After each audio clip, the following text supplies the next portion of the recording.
Tudo bem? Vamos continuar aqui então, nesse nosso último encontro, agora falando aí sobre a parte especial do Código Penal, né? Vamos pontuar aí as infrações mais relevantes. Olha só, estamos falando agora do artigo 122 do Código Penal, né? Instigação, auxílio ou induzimento ao suicídio ou à automutilação.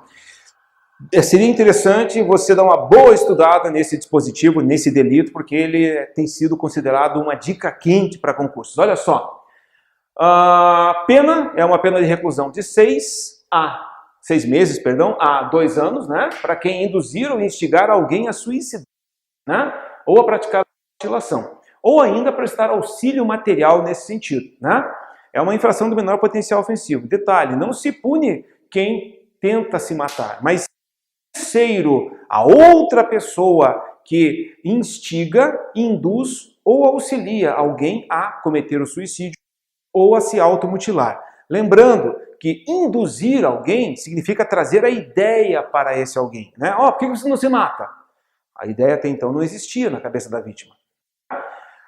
Instigar é reforçar a ideia que já existia na cabeça da vítima. Então, a vítima teve lá uma grande decepção, né? E comentou com um amigo que estava pensando até em tirar a própria vida. E esse amigo acaba estimulando essa atitude. Isso é o que se chama de instigação, tá?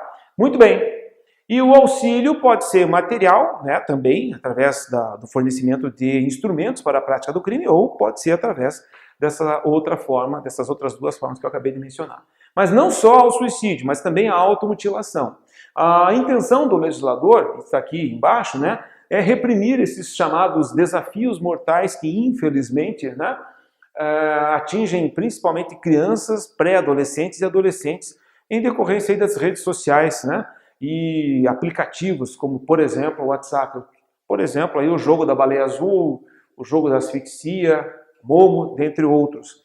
O legislador aqui visa, na verdade, proteger o que é a vida, é um crime contra a vida. Deixa eu voltar aqui. Não, para cá, perdão. Formas qualificadas. Esse delito também, ele prevê, a legislação prevê formas qualificadas para ele. Olha só, a pena será de reclusão de 1 a 3 anos se da automutilação ou da tentativa de suicídio resultar lesão corporal grave ou gravíssima.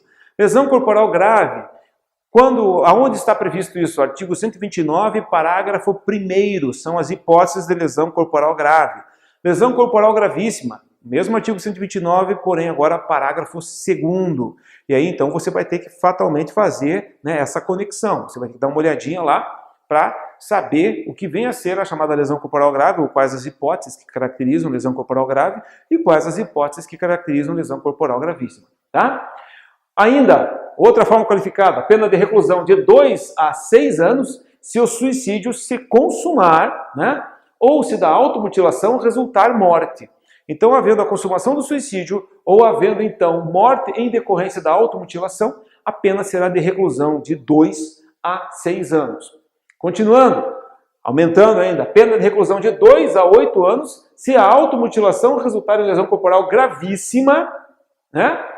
Artigo 129, parágrafo 2º, e a vítima for menor de 14 anos ou não possuir o necessário discernimento, compreensão sobre a prática do ato, seja por enfermidade ou deficiência mental ou por qualquer outra também não puder oferecer assistência. Então o legislador aqui, ele punir com maior severidade quem se aproveita de um grau de vulnerabilidade maior da vítima e, em decorrência disso, a instiga e induz, né, a praticar o suicídio ou a automutilação. E nesse caso aqui, especificamente em relação à automutilação, caso nesse contexto resulte essa automutilação numa lesão gravíssima, ok? E ainda, se a conduta for contra menor de 14 anos e resultar em sua morte, a pena será de homicídio, que é aquela prevista no caput do artigo 121, reclusão de 6 a 20 anos. Então vejo que o legislador procurou aí punir com bastante severidade, principalmente essas condutas que são praticadas via internet. E temos inúmeras variantes aí, né? Ou variáveis, perdão. Por isso é bem importante dar uma boa olhada nesse dispositivo legal.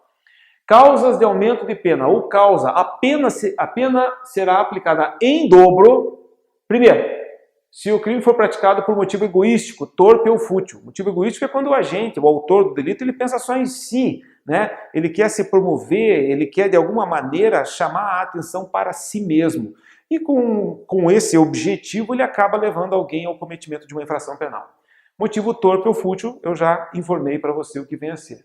Segunda hipótese, se a vítima for menor de 18 anos ou tiver sua capacidade de resistência, né? Então, se a vítima for menor de 18 anos, teremos aí esse aumento de pena. Ou se ela tiver a sua capacidade de resistência, de compreensão e de oposição às insinuações, às intenções do seu instigador ou daquele que a induz. E ainda se a conduta for realizada por meio da internet, de rede social, ou ainda transmitida em tempo real, né? Infelizmente, nessas situações, o que acontece?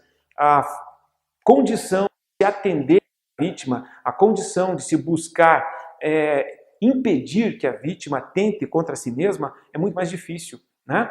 E essas pessoas criminosas têm a habilidade, infelizmente, e elas utilizam essa habilidade de uma forma absolutamente negativa para levar, né, outros jovens, enfim, e adolescentes, e até crianças ou pessoas enfermas a cometer esse tipo de comportamento.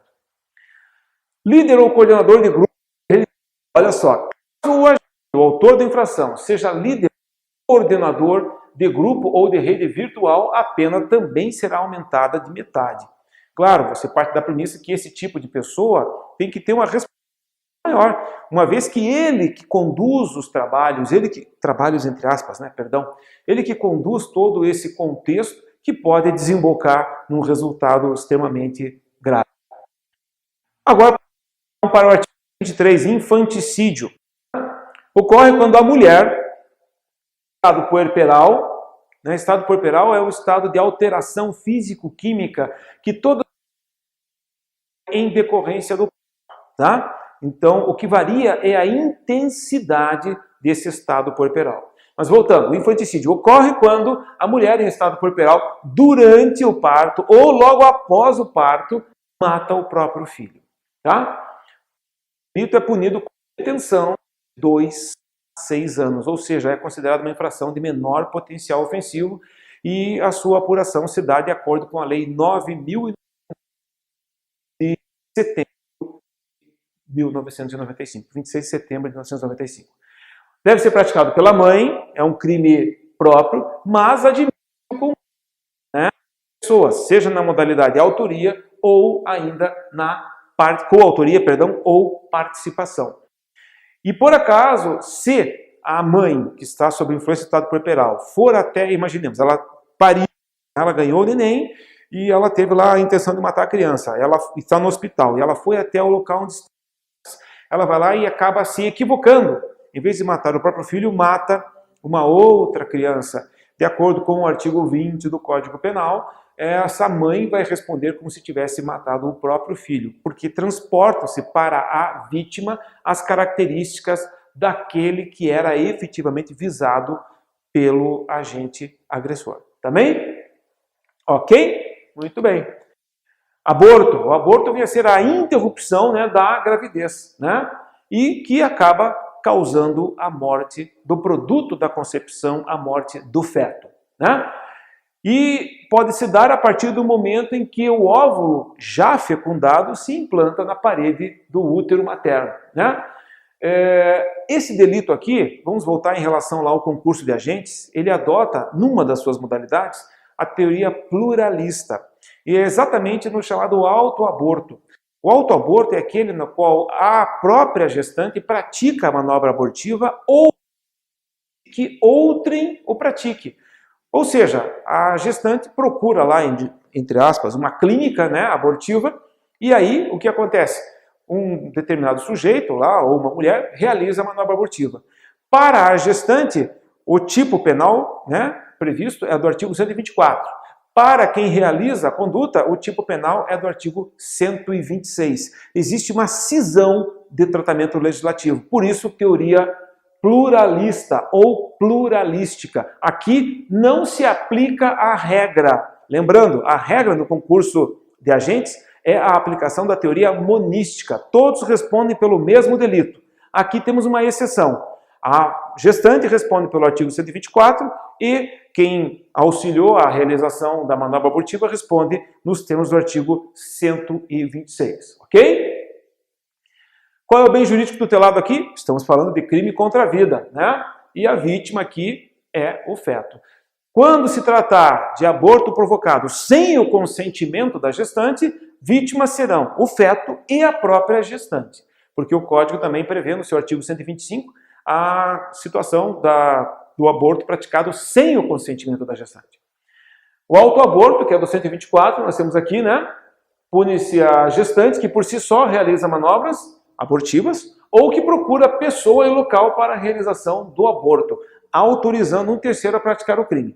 A pena para a situação da gestante, que pratica o ato, é de detenção de 1 a 3 anos, né? Ou seja, admite a suspensão condicional do processo. Tá? E em relação àquele que realiza a manobra abortiva, a pena de reclusão de 1 a 4 anos. E então também admite a suspensão condicional do processo. Agora aqui, o aborto sem o consentimento da gestante, sem a autorização, sem a concordância da gestante. O terceiro que pratica o aborto sem autorização da mulher grávida recebe pena, perdão, aqui temos que colocar um N, tá? Pena de reclusão de 3 a 10 anos, né? E se a gestante não é maior de 14 anos ou é alienada ou débil mental, ou seja, tem um grave problema de natureza mental, ou ainda, se o consentimento foi obtido mediante fraude, enganaram, né, a gestante, ou mediante o consentimento foi obtido mediante grave ameaça ou ainda mediante violência, aplica-se a mesma pena do aborto sem o consentimento, ou seja, do artigo 125, por entender que a vontade da mulher nesses casos é viciada, claro. Se ela é alienada mental, é débil mental, ela tem um grave problema de natureza mental, de cognição, de compreensão das coisas.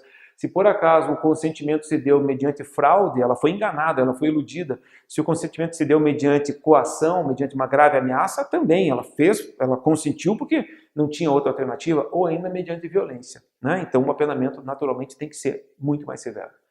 Aborto com consentimento da gestante, olha, o artigo 126. O terceiro que pratica o aborto com a autorização da mulher grávida, maior e plenamente capaz, recebe pena 2 vezes pela, oh meu Deus, que feio, hein? Pena de reclusão de 1 a 4 anos, tá? E aí, a incidência da suspensão constitucional do processo. Causa de aumento de pena. As penas são aumentadas de 1/3 se, em consequência do aborto ou dos meios empregados para provocá-lo, a gestante sofre lesão corporal de natureza grave. Lembrando, artigo 129, parágrafo 1º. E são duplicadas as penas se, por qualquer dessas causas, lhe sobrevém a morte. Tá? Aborto necessário ou legal, né? Não há crime na interrupção terapêutica da gravidez quando a medida ocorre para. São situações em que o aborto é permitido. O chamado aborto terapêutico ou profilático, feito para salvaguardar a vida da gestante. A vida da gestante está em risco. Existe uma vida em formação, que é do feto, e uma vida que já está sedimentada. O legislador, verificando que não há forma de manter as 2 vidas, então permite e admite que seja sacrificada a vida do feto. Segunda hipótese, aborto de gravidez proveniente de estupro ou qualquer outro delito de natureza que ofenda a dignidade sexual da vítima, né? Então é o chamado aborto sentimental. Nesse caso, necessária a autorização da gestante ou de seu representante legal, se ela for incapaz. Ainda, a terceira hipótese, que não está prevista na lei, mas foi agasalhada pelo STF, o aborto do feto anencéfalo ou anencefálico. Então, se for diagnosticada essa grave anomalia, o médico pode realizar a manobra abortiva independentemente da autorização judicial. O Conselho Federal de Medicina já regulamentou qual a modalidade, ou melhor, qual a forma, né, e quais os requisitos para que possa ser tomada esse tipo de atitude. Porém, usualmente, os médicos eles acabam sendo recalcitrantes, né, eles preferem ter uma autorização judicial nesse sentido. Mas isso não é necessário, tá bem? Agora, o crime de lesão corporal, previsto a partir do artigo 129 do Código Penal. Olha, o que vem a ser a lesão corporal? Qualquer ofensa da integridade ou à saúde de outra pessoa que não abarque a vontade de matar. Se o sujeito tem vontade de matar, não se trata de lesão corporal, se trata de tentativa de homicídio. Se ele não tem a vontade de matar, porém ofende a integridade física e corporal da pessoa, lesão corporal. Bem jurídico tutelado é a integridade corporal e a saúde humana, né? A lesão corporal simples é prevista no caput do artigo 129. É considerada, inclusive, infração de menor potencial, uma vez que o apenamento é de detenção de 3 meses a 1 ano.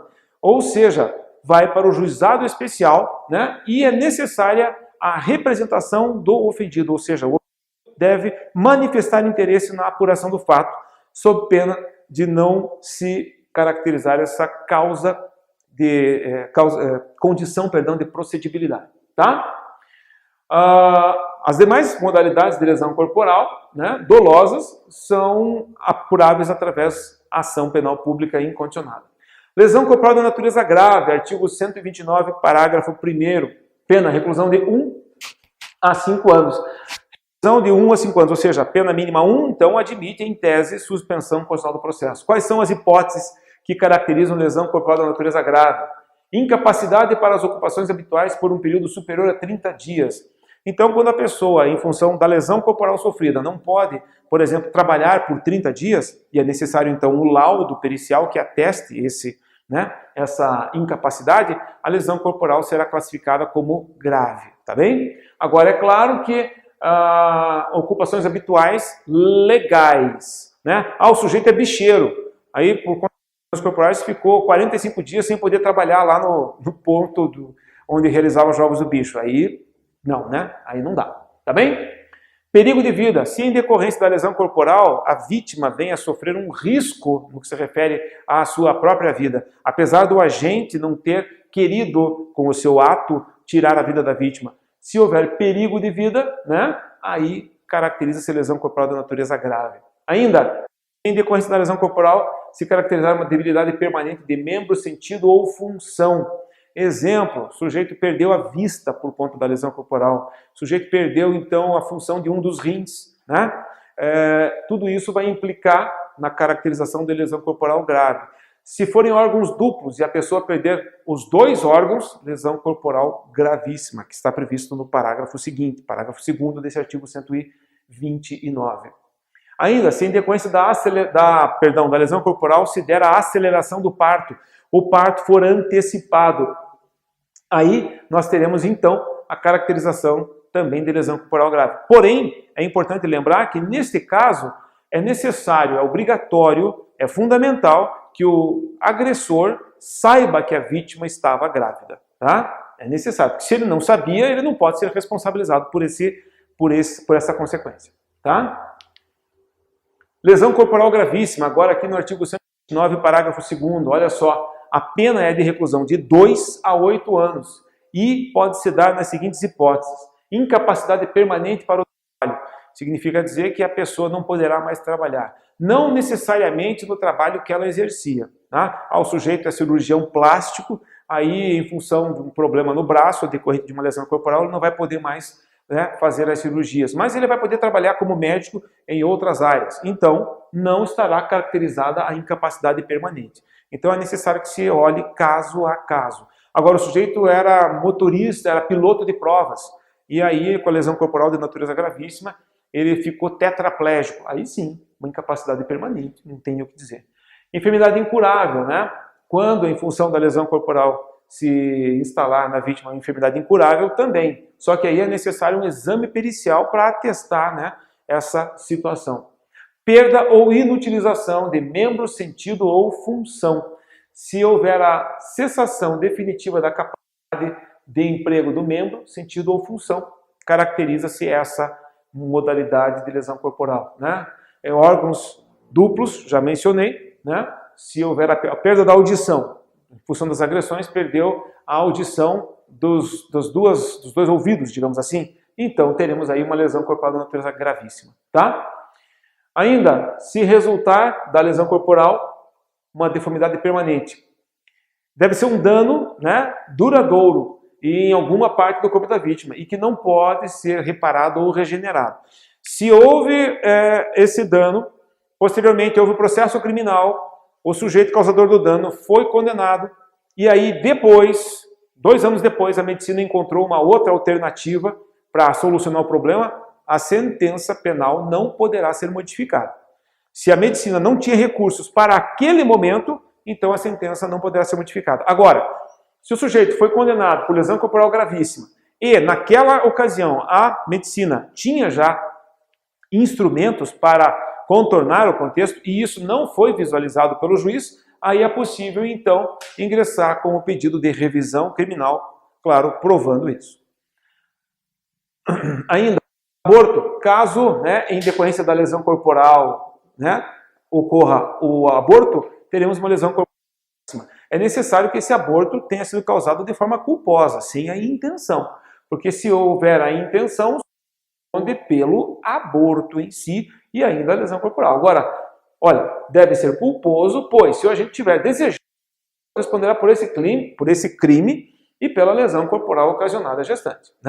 Então, é necessário que o autor da lesão tenha de que a vítima estava estava grávida, tá? Lesão corporal seguida de morte. Aqui é necessário compreender, é o chamado crime préter-doloso. A intenção do autor da infração era lesionar, porém, mediante culpa, ele acabou se estendendo, exagerando um pouco e acabou levando a vítima à morte. É o caso, por exemplo, do sujeito que, numa luta corporal com alguém, desfere um soco, a pessoa cai em função do soco e bate a cabeça no meio-fio. E fica desacordado. Ele, agressor, não faz mais nada. A vítima é conduzida para o hospital e 3 dias depois vem a óbito. Então a intenção dele não era matar. Porém, com a sua atitude, levou a vítima à morte. Não seria justo que o agressor respondesse somente por lesão corporal, afinal de contas houve a morte, e não seria justo que ele, agressor, respondesse pelo homicídio, afinal não teve o dolo, a intenção de tirar a vida da vítima. Então o legislador encontrou um meio termo, crime de lesão corporal seguida de morte. Lesão corporal privilegiada, olha só. Na verdade, se trata de uma causa especial de diminuição de pena. Olha, quando o crime for praticado por motivo de relevante valor moral ou social, já expliquei para você o que vem a ser, ou ainda quando o crime de lesão for praticado sob o domínio de violenta emoção, logo em seguida há uma injusta provocação da vítima. O juiz poderá substituir a pena de detenção pela de multa se as lesões leves forem recíprocas, ou seja, 2 sujeitos se agridem simultaneamente. Ou ainda, ele poderá substituir a pena de detenção pela pena de multa, no caso de lesão corporal privilegiada, que é a hipótese aqui de cima. Lesão corporal culposa, artigo 129, parágrafo 6º. O agente, o autor do delito, não observa o seu dever de cuidado, agindo ou com imprudência, ou com negligência, ou com imperícia. Eu já expliquei para você que a culpa nada mais é do que a falta do dever objetivo de cuidado, falta do dever objetivo de cautela, que pode se dar em função ou da imprudência, ou da negligência, ou da imperícia. A pena prevista para essa infração é de detenção de 2 meses a 1 ano, ou seja, é uma infração de menor potencial ofensivo, e permite então a aplicação dos institutos despenalizadores lá da Lei 9.099 de 26 de setembro de 1995. Causas de aumento de pena em face de uma lesão dolosa. Elevará a pena da lesão corporal dolosa em 1/3, qualquer que seja a sua modalidade, ou seja, leve, grave ou gravíssima, ou mesmo seguida de morte, se o crime é praticado contra a pessoa menor de 14 anos ou maior de 60, ou seja, caracteriza-se aí leva-se em conta aí a vulnerabilidade da vítima, ou então se for praticado por milícia privada, sob o pretexto de prestação de serviço de segurança ou por grupo de extermínio. E agora as causas de aumento de pena na lesão corporal culposa, se o delito decorrer de inobservância de regra técnica de profissão, arte ou ofício, ou ainda se o autor deixar de prestar o imediato socorro à vítima, são situações bastante semelhantes às do crime de homicídio culposo. Ainda se o agente não procurar diminuir as consequências do seu ato e se ele, por acaso, vier a fugir para evitar a prisão em flagrante delito. Perdão judicial, cabível especificamente na lesão corporal culposa. Já mencionei para você que o perdão judicial nada mais é do que uma causa de extinção da punibilidade. Lembrando aí a súmula 18 do STJ, né? Olha só, agora falando da lesão corporal praticada no ambiente doméstico ou no contexto da violência doméstica, ó, a pena de detenção de 3 meses a 3 anos. Se a lesão for praticada contra ascendente, ou seja, pai ou mãe, descendente, filhos, irmãos, cônjuge ou companheiro, ou com quem, detalhe importante, ou com quem conviva ou tenha convivido o autor do delito. Tenha convivido, ou ainda prevalecendo-se o agente das relações domésticas de coabitação ou de hospitalidade. Coabitação quando mora sob o mesmo teto. Hospitalidade é quando existe lá, por exemplo, um tratamento, né, de amizade, enfim, né, um tratamento de cordialidade entre as pessoas. Então o sujeito se aproveita dessa cordialidade, por exemplo, num jantar, né, sendo recebido na casa da pessoa, né, num jantar, e acaba então cometendo a infração. Causas, então tome cuidado com esse aspecto, principalmente o tenha convivido, tá? Isso é importante. Causas de aumento de pena na lesão em situação de violência doméstica. Olha só, se da violência doméstica resultar uma das hipóteses de lesão corporal grave, lá do parágrafo 1º, ou gravíssima, do parágrafo 2º, ou ainda se resultar a morte, a pena será aumentada em 1/3. Se a vítima da violência doméstica for pessoa portadora de deficiência, aumenta-se também a pena em 1/3. Né? Repito, considera-se aí o grau de vulnerabilidade da vítima. Opa! Lesão contra integrantes das Forças Armadas, Segurança Pública, integrantes do Sistema Prisional e da Força Nacional de Segurança Pública. Né? Detalhe, aqui temos uma hipótese de lesão corporal, única hipótese de lesão corporal considerada crime hediondo, tá? Detalhe importante. Mas, se a lesão corporal for praticada contra essas pessoas, né, no exercício da função ou em decorrência dela, ou ainda se a lesão for praticada contra cônjuge, companheiro ou parente, né, consanguíneo até o 3º grau, né, desses agentes, a pena será aumentada de 1 a 2/3. Tá bem? Muito bem, crimes contra a honra, muito rapidamente. Nós temos 3 crimes contra a honra previstos no Código. Né? Em primeiro lugar, temos que lembrar, né, que a honra nada mais é do que um conjunto de atributos, né, físicos e morais e intelectuais que tornam uma pessoa merecedora de apreço e distinção na sociedade. A honra, no aspecto penal, pode ser caracterizada do aspecto objetivo, ou seja, o que os outros pensam de mim, e no aspecto subjetivo, ou seja, aquilo que eu penso de mim mesmo. E os crimes contra a honra são basicamente 3, né? Calúnia, difamação e injúria. Tanto a calúnia quanto a difamação estão relacionados à tutela, à proteção da honra objetiva, ou seja, aquilo que os outros pensam da vítima. Já a injúria está relacionada à honra subjetiva, aquilo que a vítima pensa de si mesma. Calúnia, artigo 138, caluniar alguém imputando-lhe falsamente fato definido como crime. Então, na calúnia, o que acontece? O caluniador, o autor do crime, o que ele faz? Ele responsabiliza alguém pela prática de um fato definido como crime, mas ele, caluniador, sabe que aquilo não é verdade. Então, um exemplo, eu chego e digo, o Zé das Medalhas? O Zé das Medalhas, ele agrediu covardemente com socos e bordoadas lá a esposa dele na noite de Natal. Foi isso mesmo. Ou seja, estou dizendo que ele praticou lesões corporais dentro do contexto de violência doméstica. Mas, na verdade, eu sei que o que eu estou falando é mentira. Então, eu pratico calúnia. Ok? E aí, qual é o bem jurídico do teu lado em relação ao Zé das Medalhas? A honra objetiva, o que os outros pensam do Zé das Medalhas. Não o que ele pensa de si mesmo. Tá? Continuando aqui. Também pratica calúnia quem propala, né, uma notícia que não é verdadeira. Propalar é relatar verbalmente. Então, de repente, a pessoa que passa para frente uma informação que não é verdadeira e que implica em imputar a alguém falsamente um fato definido como crime, também comete calúnia. Ou ainda, não só quem propala, mas também quem divulga. Quem divulga é quem relata, ou por meio de panfleto, ou por e-mail, por outro meio qualquer, né, a calúnia em si. Então, Por isso, muito cuidado nas redes sociais, né? Quem continua divulgando fatos que são caluniosos, quem continua divulgando, está o quê? Cometendo calúnia também, né? Detalhe, a calúnia está relacionada a um fato determinado, ok? E concreto e específico, tá? Muito bem.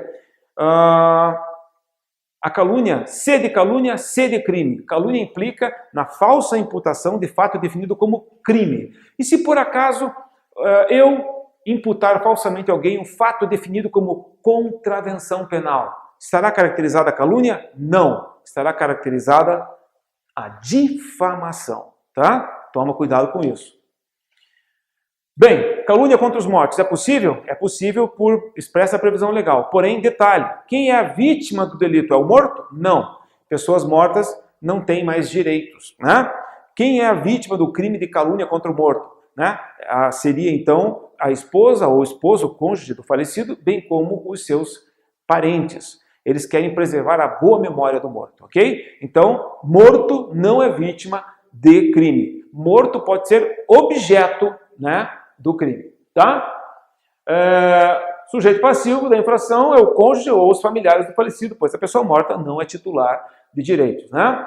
Exceção da verdade. Como a calúnia implica na imputação de um fato definido como crime, a lei permite que aquele que falou o fato, né, e que apontou o fato a alguém, comprove que realmente o fato ocorreu. Então, a título de exemplo, eu digo que determinada pessoa cometeu um certo comportamento que é caracterizado como criminoso. Essa pessoa diz que isso é calúnia e promove uma ação penal contra mim. Ação penal de natureza privada. Ele é o autor da ação, querelante, eu o réu, querelado. Aí quando eu recebo a citação, eu quero provar que o que eu estou falando não é mentira, porque a calúnia se caracteriza como uma imputação falsa, de fato definido como crime. E eu quero mostrar que não há de minha parte falsidade. Então, de que forma? Eu me utilizo desse instituto, exceção da verdade. Eu quero mostrar para o juiz que o que eu disse é verdade. E aí, trata-se de meio pelo qual a pessoa acusada de cometer calúnia pode provar a veracidade de sua alegação, né? Não cabe se o crime que essa pessoa alega em relação ao autor da ação penal for um crime de ação penal privada, né? E ainda, ou seja, eu alego que fulano caluniou Beltrano. O que acontece?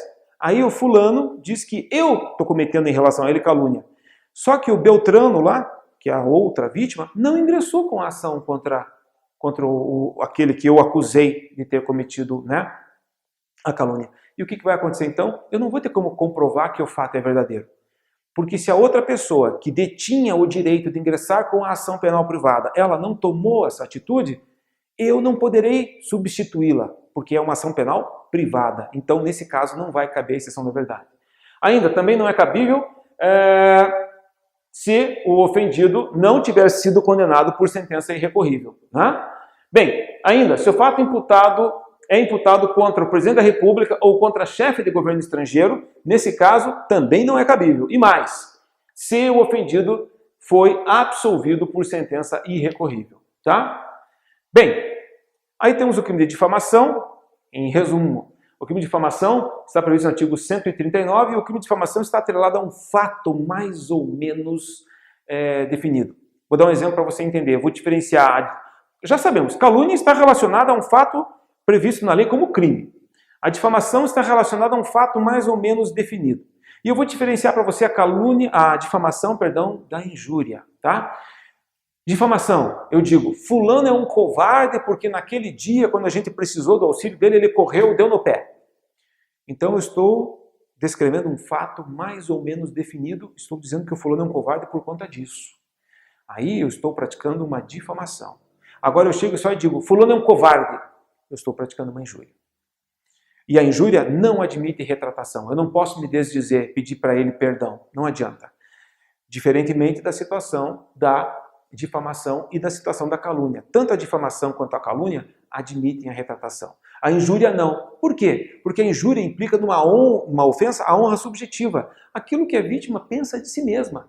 Né? Como é que eu vou falar uma coisa ofensiva para alguém que ofende, se alguém depois dizer, não, eu não quis dizer isso? Não adianta, a ofensa já está finalizada. Tá bem? Nós temos outras modalidades de injúria, tem a injúria racial também, né? A injúria preconceituosa, a injúria real, mas tem tudo para você no material, tá bem? Gostaria de poder me estender, mas nós temos uma quantidade quilométrica aí, né, de material, e por conta disso, então, eu peço a você que leia detalhadamente o que for fornecido para você, o material fornecido, que basicamente pinça aí os itens que são mais cobrados, tá, nos concursos, tá bom? Muito obrigado pela sua atenção, obrigado por permitir que eu entre no seu ambiente de trabalho, um ambiente sagrado, um ambiente importante, e parabéns a você que está se esforçando para alcançar um lugar melhor na sua vida, porque é assim mesmo, a vida é feita de esforço. O que vem fácil, vai fácil, tá bem? Um grande abraço e boa sorte.